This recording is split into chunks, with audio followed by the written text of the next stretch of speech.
Antonio Patrick, quarter center. A tough game today. Tell us what's your game planning up for today?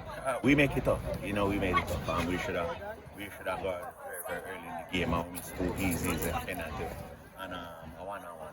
But again, Mona missed a penalty also, and then get the go-ahead goal in the first half. And the second half, we start to press and we get a 1 goal, and that was enough to get a one get a point. So we just have to settle it up.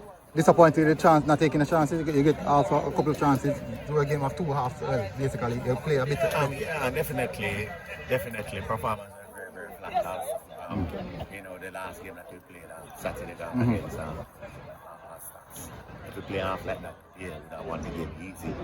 But you know, performance very, very flat. So we have to try and lift them up for the last game. Next up is Kingston College. What's the preparation looking for to face Kingston, Casey? It's a must-win game. So that it's all about motivation and I'm trying to get them fresh. You know, for the next couple of days. That's possible. Would you say mental focus is going to help your team with this problem? Yeah, I think we fall short of that today. I think them put themselves under pressure too. After that big performance that they had in the last game, and you know, think this game probably would have been easy. When the 2 games that we lost against Mona, you know, we created a lot of chances, but we just couldn't score it. And I see it again today. Okay.